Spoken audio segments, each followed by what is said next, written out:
अयोध्या में भव्य मंदिर बनने जा रहा है, 6 महीने के अंदर बन के तैयार हो जाएगा। राम मंदिर के समक्ष खड़े होकर उन लोगों को जरूर याद करना जिनकी शहादत के कारण ये दिन देखने का अवसर हमारी पीढ़ी को मिला। राम मंदिर का अयोध्या में शिलान्यास हो चुका है। अब देश को अयोध्या में बनने जा रहे उस विराट राम मंदिर में प्रभु श्री राम के दर्शन की लालसा है, जिसमें रामलला विराजमान होंगे। लेकिन देश में ऐसी कई हस्तियां हैं जिन्होंने राम मंदिर को बनवाने में अपना योगदान दिया। इनमें कई कार सेवकों व कई सामाजिक कार्यकर्ताओं समेत न जाने ऐसे कितने लोग हैं जिन्होंने मंदिर के निर्माण के रास्ते को प्रशस्त करने में अपनी सहभागिता निभाई है। लेकिन इन सब के बीच एक ऐसा पार्ट भी इस देश में है जिन्होंने अपनी कविता के माध्यम से कितनी बार सरकारों को राम मंदिर के बारे में वक्त वक्त पर आगाह किया। इनमें सबसे पहला नाम आता है हिंदी साहित्य कवियों का। इस देश में कई ऐसे कवि भी हैं जिन्होंने अपने हिंदी साहित्य कविता के माध्यम से देश के हुक्मरानों को समय समय पर अपने कर्तव्य के प्रति आगाह किया। इनमें एक नाम आता है मालवांचल के कवि शशिकांत यादव का। दिल पे कोई बोझ ना भारी रखिए, जिंदगी जंग है इस जंग को जारी रखिए।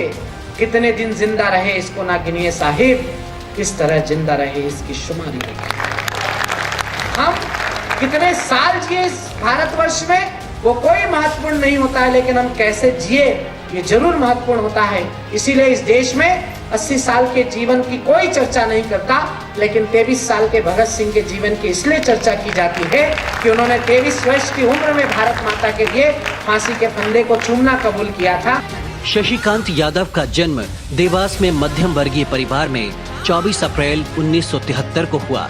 शिक्षा एमए अर्थशास्त्र से पूरी की और 1985 से हिंदी साहित्य के बाल कवि के रूप में पूरे देश में अपनी एक अलग छवि बनाई। शशिकांत यादव ने लगभग अपनी हर कविता में देश के उन हुक्मरानों को चेताया जिन्होंने इस देश में रहते हुए राम के अस्तित्व को कभी स्वीकार नहीं किया।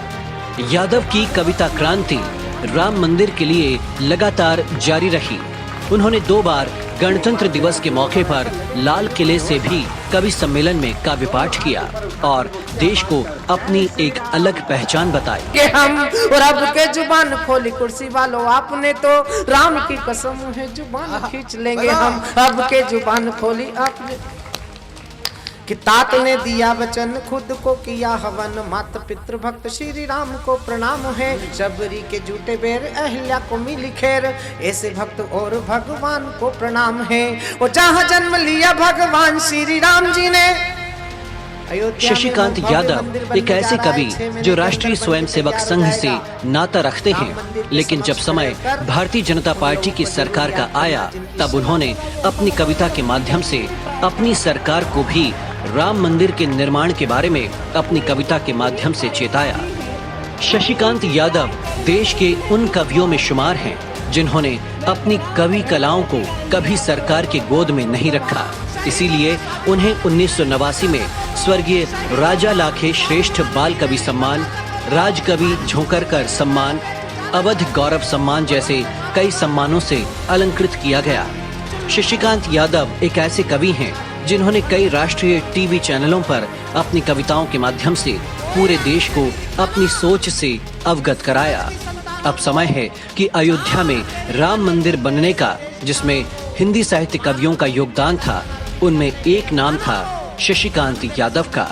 कि तात ने दिया वचन खुद को किया हवन। मात्र पितृ भक्त श्री राम को प्रणाम है। शबरी के जूटे बेर अहिल्या को मिली खैर। ऐसे भक्त और भगवान को प्रणाम है। वो जहाँ जन्म लिया भगवान श्री राम जी ने। ऐसे पावन पुण्य अवधाम को प्रणाम है। वो जन्मभूमि खाती तन मन प्राण त्याग दिए। कार सेवकों के बलिदान को प्रणाम है। जन्मभूमि खाती तन मन प्राण त्याग दिए। कार सेवकों के बलिदान को प्रणाम है। जन्मभूमि खातिर तन मन प्राण त्याग दिए। Bureau news, Agar live.